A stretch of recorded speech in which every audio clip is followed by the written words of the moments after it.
So good afternoon, everybody, and welcome to our discussion on water wisdom for thirsty cities. My name is Megan Rowling. I'm the editor of Zilient.org and a journalist with the Thomson Reuters Foundation. Today, we're going to be talking with three experts about innovations to help cities become more resilient to water risks. Those could be droughts, floods, or other pressures linked to climate change and the way we manage our water. Also, with the water resilience community fresh from the World Water Forum in Brasilia last week, we're hoping for some fresh insights and some sharp questions from our audience today, whether you're watching with us on the webinar platform or live on Facebook. One of the key reasons so many people are thinking about the need to boost water resilience in urban areas right now is the water crisis that has been facing drought-hit Capetown in recent months. It was considering having to ration water by shutting off water to the city's taps due to shortages, and day zero, as it's known, was initially projected to come as early as April. But the latest from the South African city is that thanks to tight water restrictions and reductions in water consumption among residents, businesses and farmers, day zero has now been pushed back actually to next year.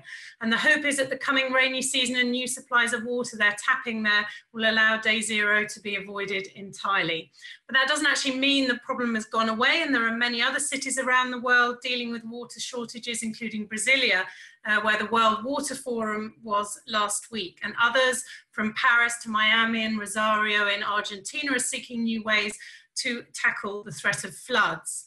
Today, we're going to hear about some of the cutting-edge work going on to build water resilience in urban areas. And just to put this in the global context, cities are facing this situation quite urgently because their populations are exploding as people are migrating in from rural areas. Cities are expected to be home to 2/3 of the world's population by 2050.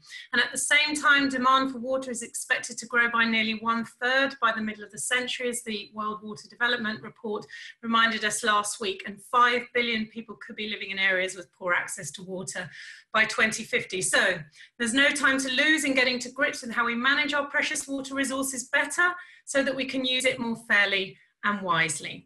To discuss that today, I'm going to be joined by three water experts, particularly focused on urban areas, and we'll hear from them very shortly. First of all, I just wanted to ask that if you're tweeting about the conversation today, please use #ResilientCities and #watermanagement.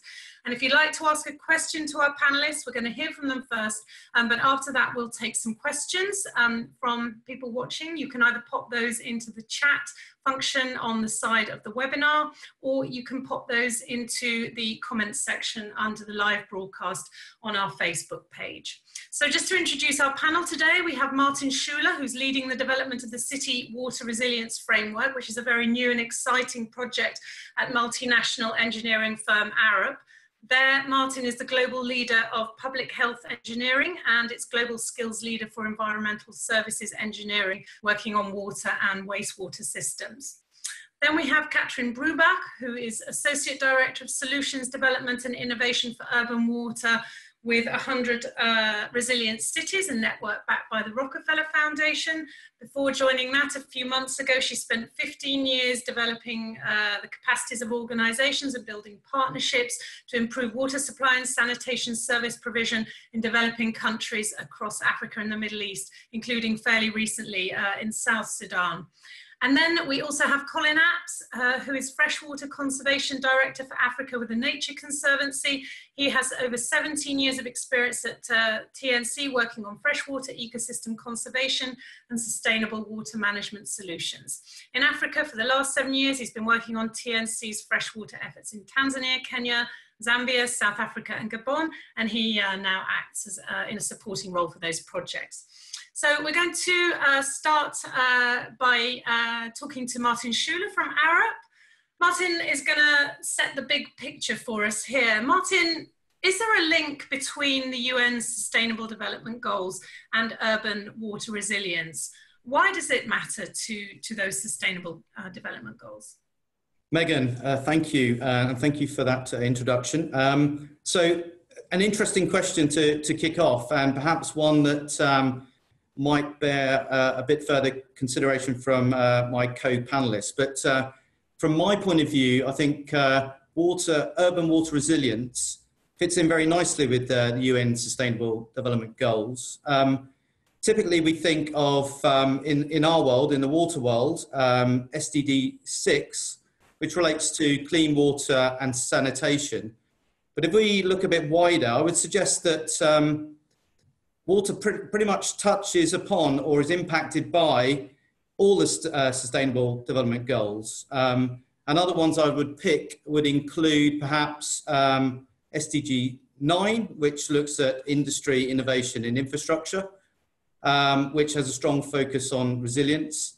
And I think also SDG 17, which looks at partnerships for the goals. So again, taking a holistic view, I think would be quite an important start to when considering water resilience, urban water resilience fits in with the UN SDGs. And in the context of that, what work is Arup doing to help cities really deal better with some of the risks that they're facing and manage their water supplies better? You've started working recently, I think, on an important project called the City Water Resilience Framework. Can you tell us a little bit about what that is and what it's aiming to achieve? Yes, of course. I mean, what I'd like to do is go back a step before talking about the City Water Resilience Framework, a project that we're partnering with the Rockefeller Foundation and 100 Resilient Cities and others. But I think perhaps what we need to do is consider the situation with cities around the globe and the need really to take a more holistic view of water. And so when we think about urban water resilience, we need to think beyond perhaps the structure and functioning of water assets and to consider whole systems. And what I mean by that is perhaps moving further beyond the boundary of a city, the administrative boundaries of a city, and thinking about the catchment that the city sits within. So I think once we start thinking in a systematic approach and thinking about the wider system boundaries, we can have a better understanding of water resilience in the round. So, yes, I guess that's something that maybe most people don't consider when they're living in a city and they just switch on their taps and the water comes out. They don't necessarily consider where that water comes from. Is this a new way of thinking, Martin, or is it just something that's becoming more and more important? How has the thinking around that changed in recent years? So I wouldn't say it's as a new way of thinking about water resources. We've had a long experience about thinking about planning for water resources. But what we're understanding now is that there's many more drivers and demands placed upon water resources. If you think about climate change, you think about how that's affecting our weather systems, perhaps extreme weather events and droughts, and the strain that puts on our water resources and planning for us. So what we're beginning to understand is that as populations grow, as environmental pressures grow on our water systems, as the economic need for water grows in and around cities, we have to think more holistically about water and the resilience of urban water systems. So again, I come back to this concept of thinking about the city, but thinking about the upstream catchment issues and also the downstream issues related to wastewater and perhaps flooding events. So again, you have to push those boundaries out. And I think that is the new way that, or new thinking that we're bringing in with the City Water Resilience Framework. And who are you working with and how are you going about it at this point? Because I think it's still in its fairly early stages, isn't it? Yeah, so we started embarking upon this work at the middle of last year, in the summer of 2017. And we've been sponsored by the Rockefeller Foundation, but we've got a very strong steering group consisting of the World Bank, 100 RC, 100 Resilient Cities, Rockefeller Foundation themselves, the University of Massachusetts. And we're also partnering with other organizations such as AGWA, so that's the Alliance of Global Water Adaptation, and SIWI, which is the Stockholm Institute of Water. So we've got a very high-powered group of organisations working towards a common goal to develop this framework for the city water resilience, And which cities are you working with at this point? I think you have 5 pilot cities involved at this stage. So at the end of last year, we ran a competition to identify code developers. So the cities that we're working with, the 5 cities, we reached out through 100RC to look for cities that were willing to work on the code development of the city water resilience framework. They all had different vulnerabilities and different water issues. And so from a wide spectrum of cities that applied, we selected 5 particular cities, each with their own unique set of challenges. So Amman in the capital city of Jordan was selected. Amman's got a population of over 4 million citizens, and it's not located near the sources of water and regularly experiences drought. Also, that particular city has unusual heavy rain. So again, things that we can learn from in terms of their current planning for urban water resilience. The second city was Capetown in South Africa, and you mentioned Capetown earlier. Obviously experiencing severe drought conditions at the moment. And fortunately, the day 0 has been pushed off, but there is a potential that day 0 will reappear next year. So extreme crisis in Capetown at the moment in terms of water resources. Mexico City is our 3rd city. It's a huge city, a mega city with a population of over 21 million. Rapidly growing, dependent on underground aquifers, which are remote, so there's a water conveyance issue. But also, interestingly, Mexico City was located on land that was once a lake. And so the city is prone to flooding. The 4th city is in the US, it's Greater Miami and the beaches. Again, a very large city of population touching upon 6 million or so. Coastal location with a very high groundwater table. It's got some interesting impacts in terms of coastal flooding and inundation, and that's becoming increasingly common and causing significant disruption to the city. And then finally, the city of Hull in the UK, a much smaller city, which experiences flooding and has water scarcity issues as well. So it's a wide spectrum of cities that were selected for differing characteristics. They span across 5 continents. And as I say, they will be helping us to co-develop, co-create the city water resilience framework. And what will happen with this framework once you've developed it? Is it going to be available to all cities to use? What kind of a practical help can it be to cities which are all facing this wide range of different risks? So the framework has been conceived from the outset to be open source. And what I mean by that is that all the materials that we're developing will be made publicly available so others can make good use of them. The aim of the framework is to ultimately assist decision makers in terms of to understand their urban water systems and to make better decisions in terms of the enhancing their resilience and better investment decisions. Thanks very much for that, Martin. That sounds like extremely important work, and I'm sure everybody who's watching will be looking forward to seeing the results of that. I'd like to bring in Katrin Bruebach at this point from 100 Resilient Cities. Katrin, you obviously will be working closely on this project, I imagine as well, given that I think 4 out of the 5 cities involved in the pilot are members of 100 Resilient Cities, and you've also yourself been working in Capetown, I believe, recently helping that city deal with some of its problems or come up with strategies to do so.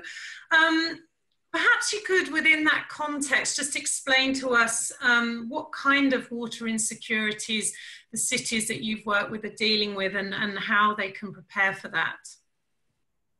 Thank you so much, Megan, and hi everybody who's listening. And I would like to take advantage, if I'm allowed to do so, to welcome our Deputy Resilience Officer from Capetown, Gareth. Hi, Gareth. I know you can't answer, but it's great to have you in the conversation.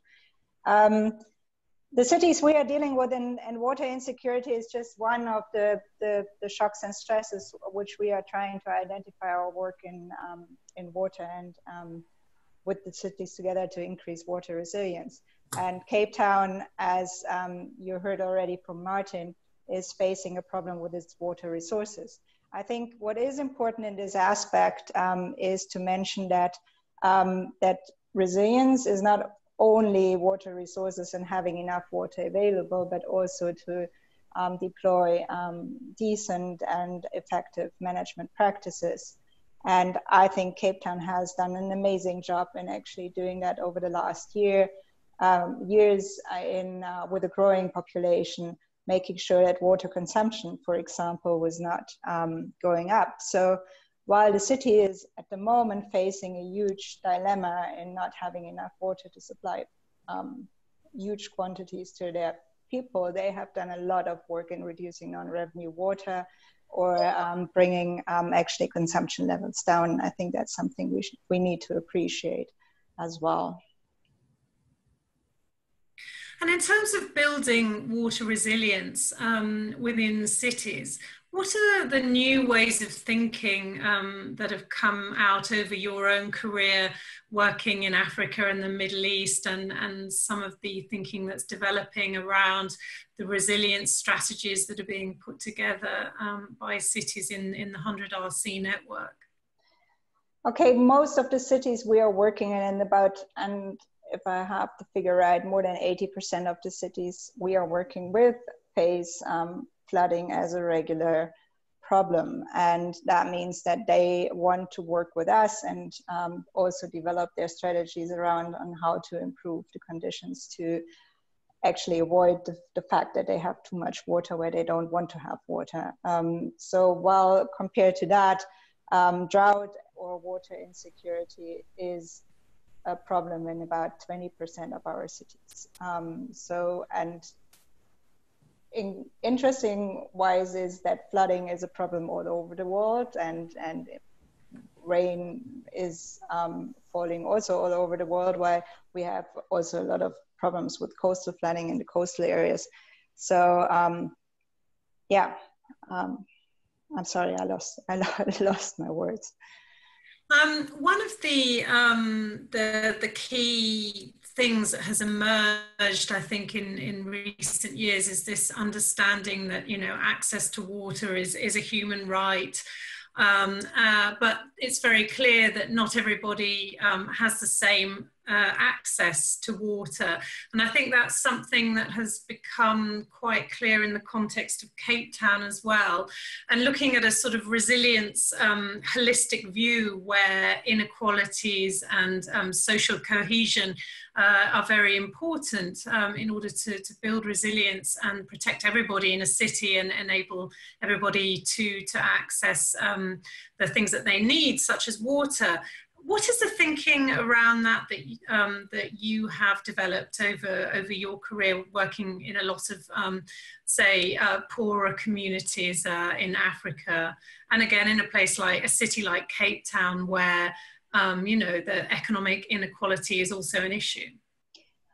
I think, yeah, you are right in saying economic inequality, but at the end of the day, it's about poverty and people being able to pay for water or receive water. And Capetown still, although it's a thriving city with a lot of economic growth, have about 25% of the population living in informal settlements and low-income areas. And from my experience over the past 15 years, it is important that when we look at concepts to make sure that everybody has access to water, we need to have different solutions for people who live in low-income areas rather than rich and famous people, let's put it like this.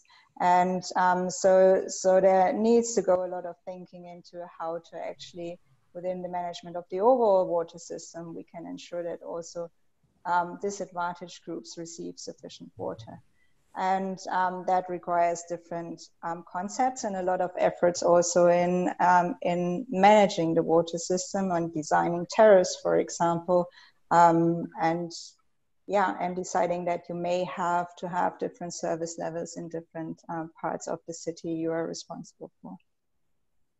And I think one of the things that's come out of the Capetown situation as well is that these extreme weather events or droughts, floods in other places, things that used to happen, you know, once every 100 years, once every 200-300 years, seem to be happening on a more frequent basis. And there's been a lot of talk about not seeing these as kind of emergencies, things that just come out of the blue, that there's a need to adjust to a kind of new normal. Would you say that cities have really shifted in their thinking about how they approach water-related disasters and emergencies, and how? I would definitely agree that cities change their thinking, at least whenever they start working with us, because resilience is very much embedded into that thinking, that you create a water supply system which is flexible, which is redundant, which is resourceful. So all the resilience qualities which we apply to different sectors, if you apply them to the water supply system and you start thinking about it, it actually makes a lot of sense, and it guides cities towards taking these directions. And I would like to point out again that while Capetown maybe has missed the point to diversify its water resources and did not create a redundant system in the sense of that they largely depend to more of 90% of their water is actually coming from surface water from their dams, that they have worked on a lot of different qualities, like being resourceful. And even now with the drought, there's a lot of work going on in the city to actually learn from what happened and to prepare for the future and to adapt to that in a better way, to make sure that the drought conditions, which most likely will proceed over the next years and maybe never change again, that the system is actually responding to these challenges. It just takes time, because whatever requires infrastructure investment, and that's what is happening in Capetown, requires political will, requires money, and takes a lot of time. So definitely cities change thinking about resilience and water. And as part of that, I think obviously it's very important that when they're planning ahead for the future, they need to think about sources of finance.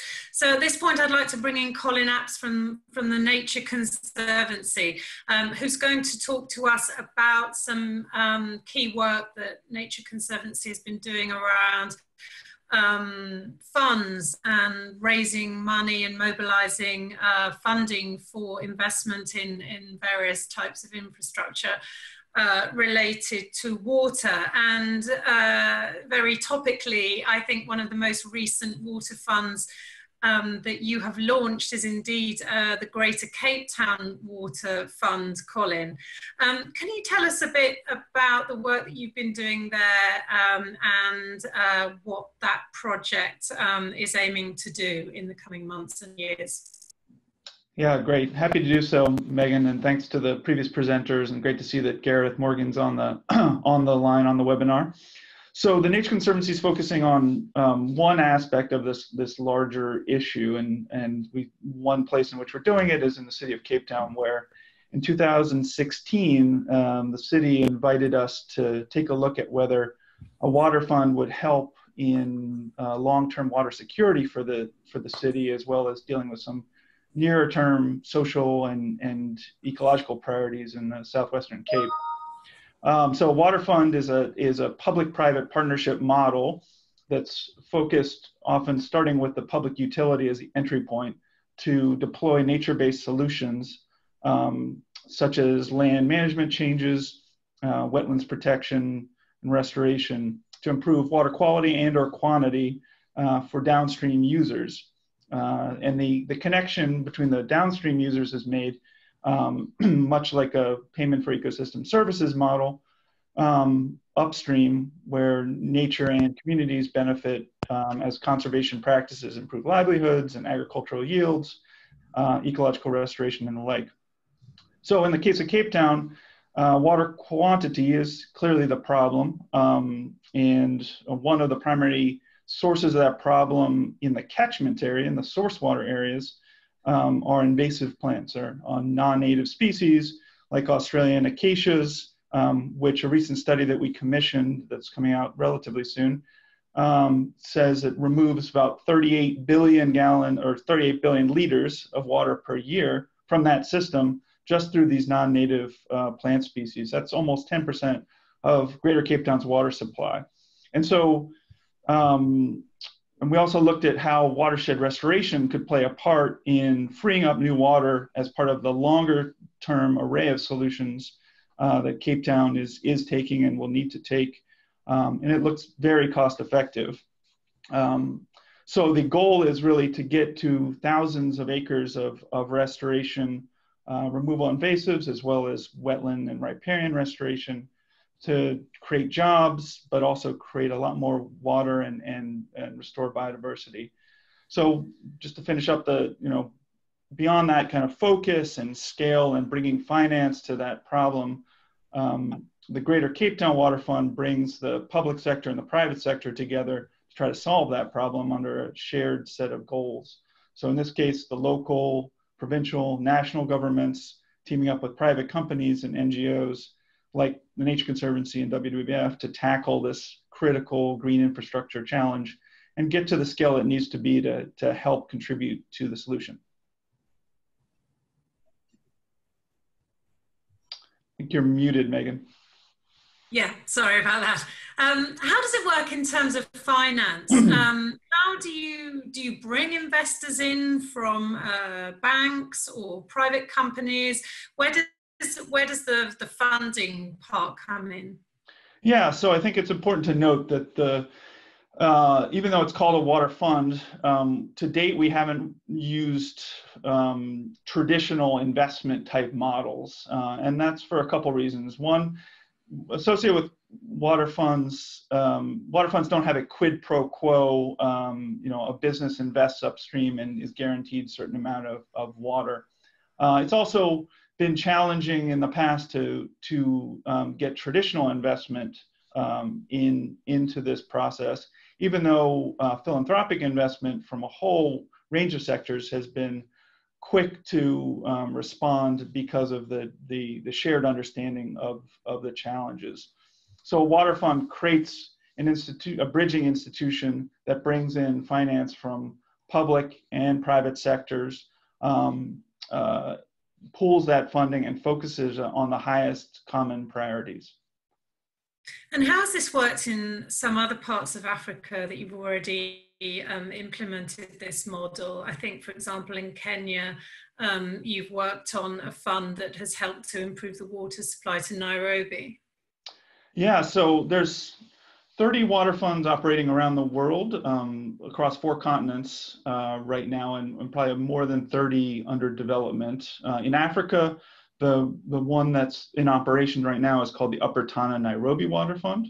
That's mobilized funds from the public sector, the water utility, hydropower utility, national and county governments, as well as corporate sector funds. Most of those have been philanthropic capital that comes into the water fund to invest for the primary problem there, which is dry season water flows and sedimentation coming from steep sloped farmlands in the Upper Tana, where 95% of the water comes from.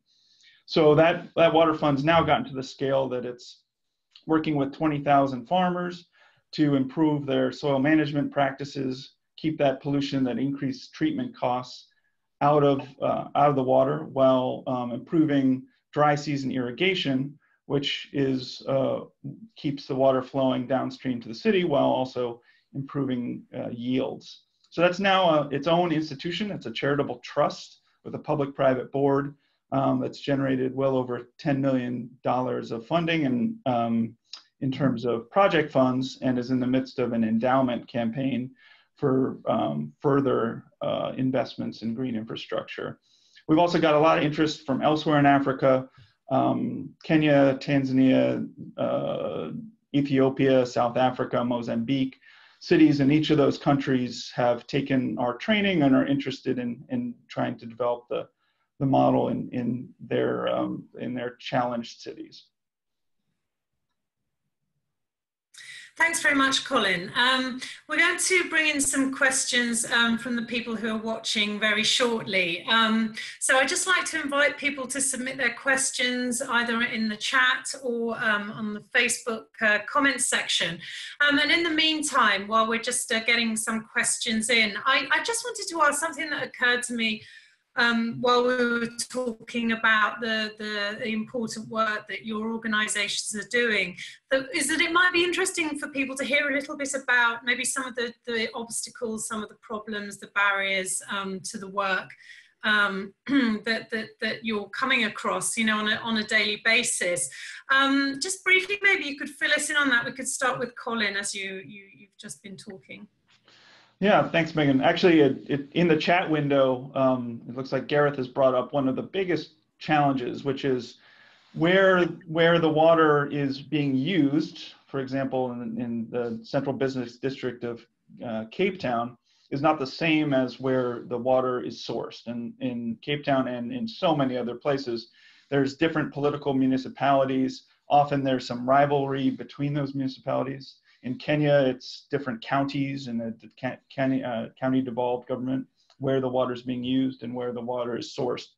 So overcoming that often political disconnect, sometimes lack of trust, certainly challenges with mobilization around a common goal is, I think, one of the biggest challenges to really addressing the problem at scale and effectively mobilizing the funds and the focus that's necessary when you have these different municipal divides in terms of water supply and water use. And Martin, I'm wondering if you could tell us a bit about what you've discovered so far in your field work for the City Water Resilience Framework. Have there been any real difficulties that you've come across, real challenges, other than the risks themselves in the water space? Yeah, I'd start by echoing what Colin has just articulated very well. Actually, it's the wider stakeholders that are involved in the catchment, the upper catchment, related to the city. So the approach that the City Water Resilience Framework has taken is to include and push out those boundaries to account for those who are involved in the wider urban water resilience. One of the issues that we find is that many of the actors do not fully understand the impact that they can have on natural water systems. They are not clear about their roles and responsibilities. And often there's limited engagement between some of those actors in the catchment and the city. So I would very much echo Colin's thoughts. And so our work is really trying to map out that complex basin function mapping process that then allows us to help to unlock those stakeholders, understand how they can come together with this common aim that, again, that Colin mentioned, to start to solve some of these issues. And some of these issues and challenges can be turned into opportunities as well. So there is sometimes an upside that we need to also articulate, identify, and gather around. Thanks, Martin. Katrin, would you have any comments on that in terms of what's been seen among the 100 resilient cities on dealing with water issues? I would like to add to what Martin was saying, and also Colin addressed this. It's not only that we have a lot of different stakeholders involved, but also all levels of government. And if you go, for example, to Kenya, it's not that we're only dealing with a number of cities who share a basin, but we deal with regulators, we deal with policymakers, we deal with regional governments, national governments. who all want to have a say. And I think this is something which is very, very critical also in Cape Town, as Cape Town is not deciding how much water they get. It's the national government saying this is the amount you get, and just go with it and deal with it. So there is a lot of cooperation required, and talking, and like Colin said, trust. For us in 100RC, one of the major issues I think we have in dealing with water resilience is that we are working through our resilience office, or through the resilience office in the city. So these are not necessarily, let's say, the water people.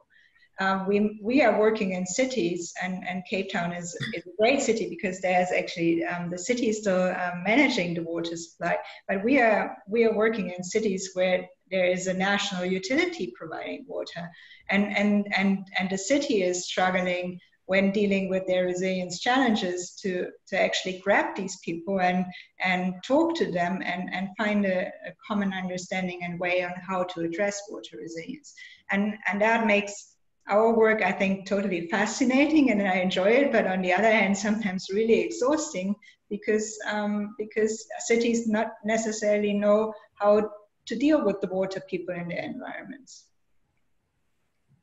Well, it's interesting that you bring up the Cape Town example, Katrin, because as a couple of our panelists have pointed out, we have Gareth Morgan, who's the Deputy Chief Resilience Officer for Cape Town,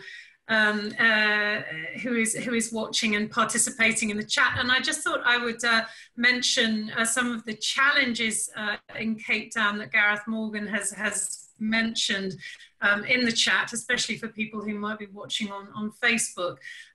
He says that some of the challenges in Cape Town have included a loss of revenue from water sales due to restricting consumption, which at the same time puts at risk the sustainability of the water trading account.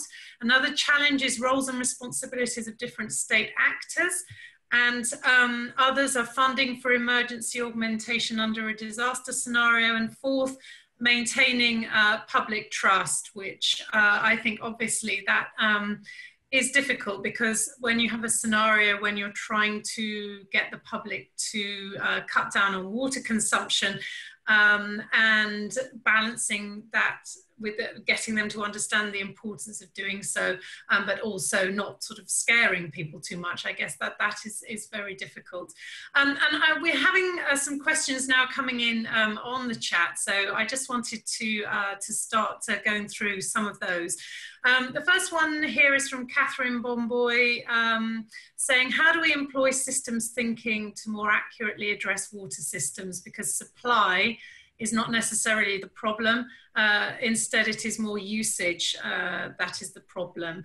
I don't know if anybody in particular would like to come in on that issue of how you use systems thinking around addressing water problems. So Megan, perhaps I could make a start. You know, often we need to consider, in a sort of twin track approach, both the development of water resources, but not leave behind demand management. It's often seen as very difficult to do, and perhaps our water utilities have less experience in that area. But demand management, whichever sector you look at, is an important part of the equation. That means that we need to work with citizens, we need to work with commerce, we need to understand what are those opportunities to reduce demand. It obviously builds in potentially greater resilience in the system. There's obviously a question about leakage and what are sustainable leakage levels, if there is such a thing. So I think there's an excellent question. But I think that, again, it requires a very concerted effort to address, and bringing in perhaps different skills that the water sector may or may not have. So looking at behavioural change and nudge techniques. So it is definitely part of the equation there. Okay, thanks, Martin. I have another question coming from a couple of people actually around India. People are asking, do you have any success stories from India, and what are the major water funds operating in India? I'm not sure whether anybody here has expertise in India. I know we have experts in Africa. Colin, do you have any water funds in India? We have a new program in India, and focusing on water funds. I apologize that I can't tell you what cities are starting points, but maybe I can follow up with that information and make that available to the network. So certainly a lot of interest from the Indian government and Indian private sector to using water funds and other nature-based solution approaches to address India's significant water challenges. Thanks, Colin. That will be helpful. And there's another question for you here, coming in, I think, possibly from ICRAF, the World Agroforestry Centre, saying that organisation has been looking at soil carbon, the landscape from which Nairobi receives most of its water. The more soil carbon, the more water can be held in the soil. However, exotic species dominate vegetation on the landscape, eucalyptus, etc. And this audience member is wondering if those were decreased or replaced with other species. And if so, has that helped to increase water for the city? They wanted to know your view on that. So we haven't used invasive species removal yet for the Upper Tano Nairobi Water Fund. It's one of those things that we're looking at, and I think the collaboration that we've started with ICRAF actually is going to take a look at that as we dive deeper into soil carbon and soil nutrient quality going forward. So I think it's a great point and something that we need to explore going forward. Okay, and I have a question here for Katrin, possibly, because it is focused on Sudan. I know you've been working in South Sudan. And the question is, with the availability of many sources of water in Sudan from rivers, rains or wells, but at the same time last year witnessed thousands of cases of epidemics such as cholera. And how can water supplies or water sources be better managed to avoid these kind of water-related risks to the population and to communities, which obviously can cause a huge amount of damage, including death and illness? Yeah, first of all, I would like to stress that I worked in South Sudan and in urban areas only, so I'm definitely not an expert on rural water supply systems. I strongly believe that to prevent disease outbreaks and to make sure that everybody receives water to an affordable price, it's important to establish professional structures. So the work I was doing in South Sudan was setting up water utilities who take over the responsibility from the municipalities in providing water and sanitation services. And I believe that this is more or less the only way to slowly but surely move in an environment like South Sudan towards safe water supply. Because the main reason is that the water at the source and where it's actually handed over to the people needs to be safe, means it needs to be treated. On the other hand, there's a huge demand in doing hygiene education and making sure that people handle their water safely. And we have done, in the organization I've been working for before, quite some research on trying to establish contamination levels in transport containers and storage containers, and how to actually ensure from the water utility perspective to avoid contamination, to make water more safe. And a lot is moving towards the direction that you have to increase chlorine levels at the point of distribution to make sure that people, after storing water for a couple of days, which is happening in these environments, are still capable of drinking it or have access to safe water. Thanks very much, Katrin. Actually, we're lucky enough, as I've mentioned, to have Gareth Morgan from Capetown with us on the webinar today, and he's kindly agreed to jump in on the discussion as well. given that there's such a high level of interest in what's going on in Cape Town at the moment. So thanks very much, Gareth. We very much appreciate it. I'm just wondering if you can explain to us, you know, how Cape Town has been able to put back day zero so effectively. But I did notice that the level of water usage had sort of crept up slightly again in the last week or two compared with what it was before. And I'm just wondering, you know, how do you keep the momentum going in terms of getting people to be so careful about the use of water, and how important is that compared with bringing on stream new water supplies? Good afternoon, everyone. And thank you for the opportunity for me to jump in on the conversation. And thank you for the questions. With regards to the efforts that have already been made in Cape Town, particularly with regards to pushing back day zero, I think first and foremost, we need to be grateful to the citizens of Cape Town who have curtailed their consumption significantly. It must be remembered that our target per day per person is 50 litres a day, which is, for example, significantly lower than Melbourne had during its drought, which was approximately 140 litres a day.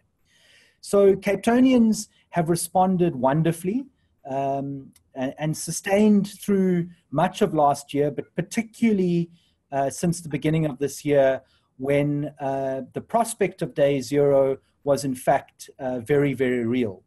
It is true that there was a slight uptick in usage last week, but as of yesterday and repeated today, we have in fact hit the record lowest consumption in Cape Town. We are now down in terms of water directly from the 6 large dams to 501 megalitres a day, and if we look at all of our sources, 520. This is compared to over 1 billion litres of water a day prior to the drought at the same time of year. Other reasons why this has happened is that we put in a higher tariff structure from the start of the year, which has allowed people to also avoid those tariffs if they can reduce their consumption significantly. That is a critical part of this. And then other reasons as well is that the agricultural sector took their allocation for the entire hydrological year up front at the start of the financial year, which means that the agricultural use is largely curtailed now, and use is now predominantly from the city of Cape Town and 2 municipalities around Cape Town. Keeping momentum up is, of course, very, very challenging.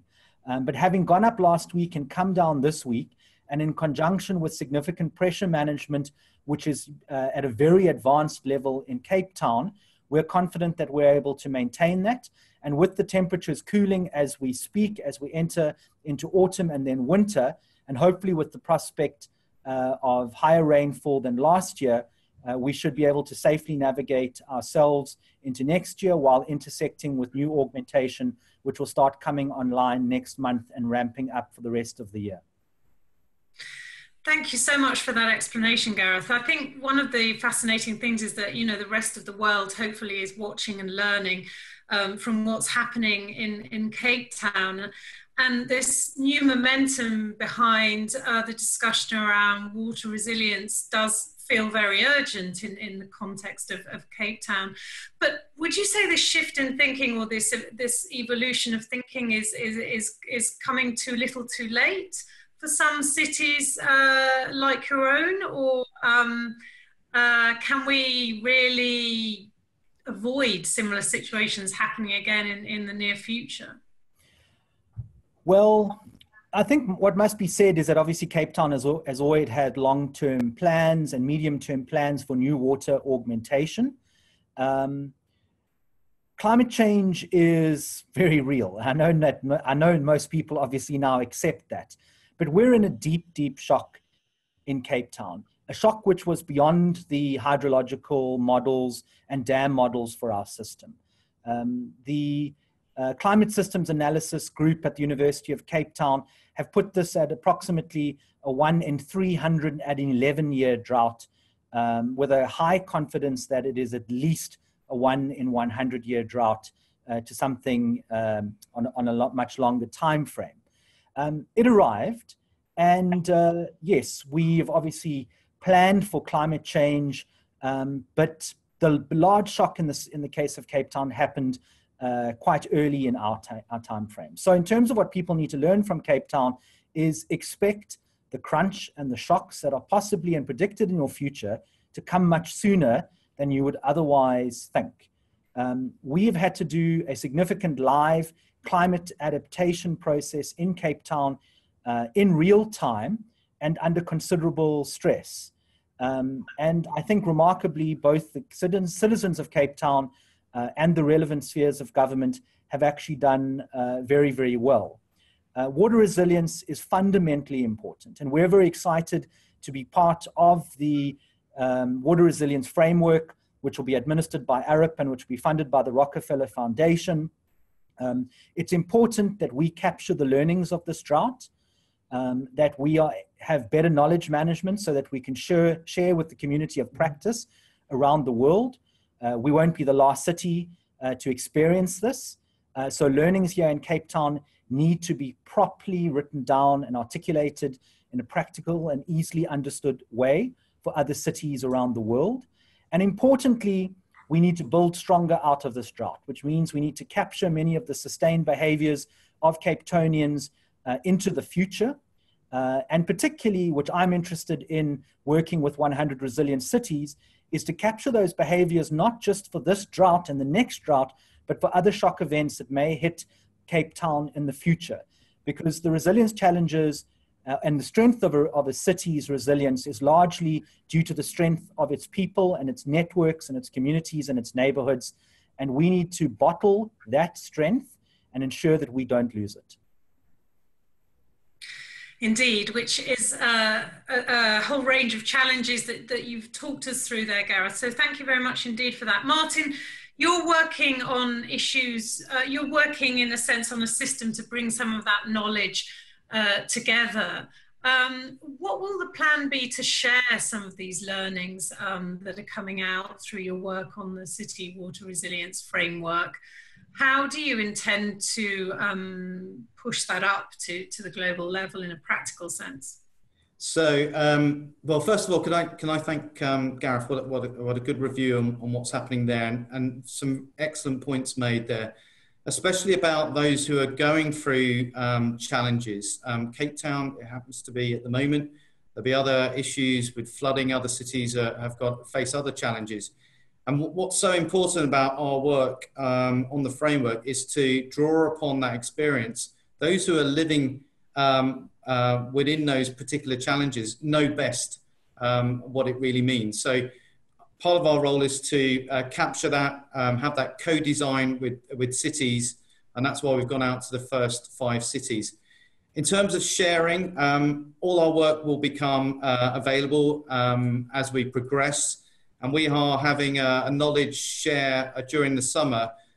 So we're cross-pollinating some of the experiences between the cities that have already been involved with the deep dive, the 5 cities, but also inviting other cities who made an approach to become a partner city, but were unsuccessful on that occasion, to bring them in so that they will be able to benefit from the understanding that we're generating, but also to bring their own experiences into that into the framework. So very much it's about co-creation, very much is about open source and sharing. So yeah, we're pushing that agenda forward over this coming 12 months or so.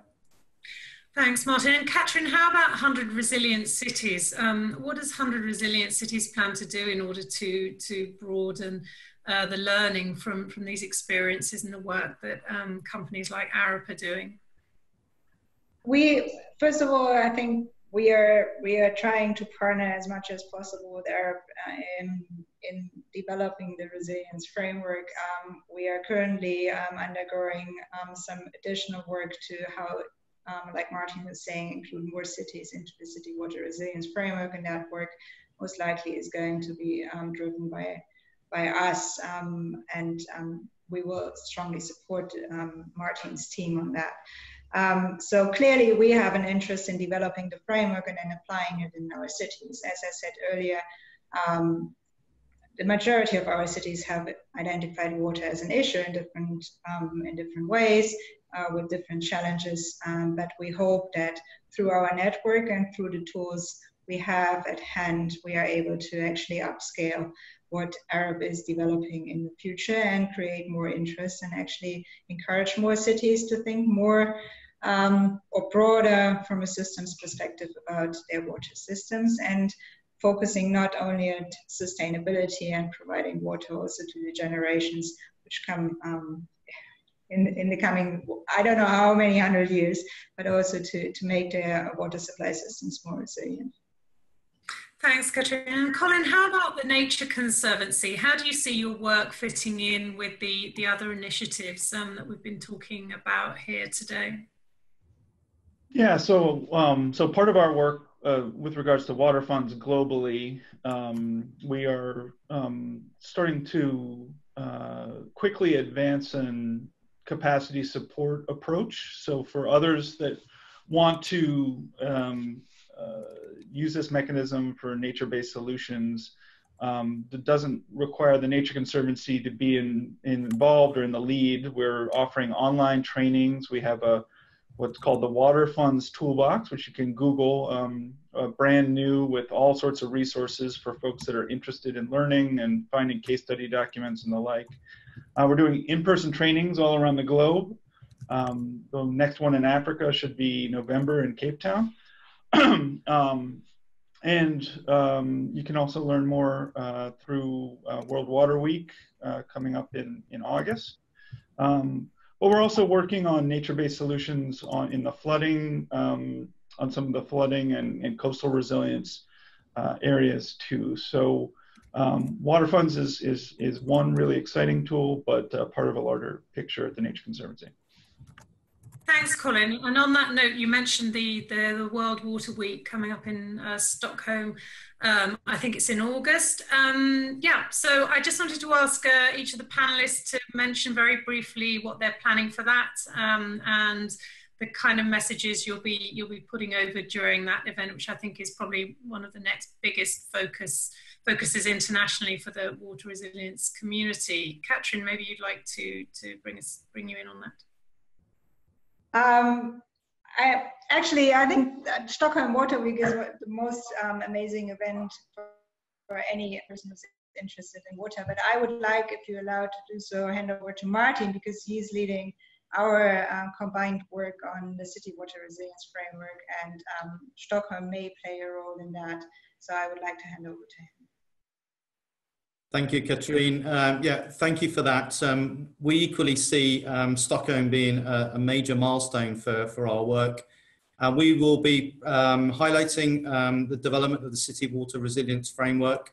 We will also be meeting with our partners in Stockholm, so the Rockefeller Foundation, the World Bank, the University of Massachusetts, and the Lloyd's Registry Foundation, and their initiative, the Resilience Shift.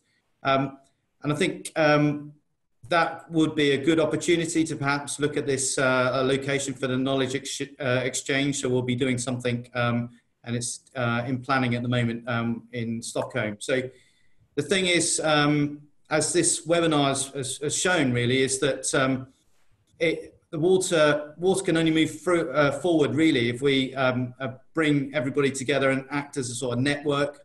So we can push out messages. We can connect at opportunities like Stockholm to understand best practice, but also to disseminate our thinking and be challenged as well. So we're really looking forward to the event over the summer in Sweden. Thanks very much indeed, Martin. So I'd just like to say as well that as an organisation, Zilient, which is covering reporting on water resilience issues, among a whole range of other resilience issues, that this is something that we also plan to focus on in the coming months, and that we will be doing our best to track the progress of your work, to follow the situation in Capetown, to highlight some of the work that's going on, the challenges, the successes, and the issues in our own reporting. And so if you want to keep up to date with what's happening, with these initiatives, please do keep checking back on Zilient. I would like to thank everybody for coming onto the webinar today, especially to Gareth and talking without any prior notice that he was going to be put on camera. And I think, you know, we would all join together in wishing Capetown all the best in managing the water situation there and continuing with the successful pushback of day zero and keeping those taps, the water in those taps running. So thank you very much indeed to our panelists for their insights and to the webinar watchers for the questions. We will be publishing a blog with some of the key takeaways from this discussion on Zilient, and there will also be a recording of the webinar if you would like to go back and watch anything. And in the meantime, good luck with your work, everybody, and thank you so much for your insights today. Goodbye, everybody. Thank you.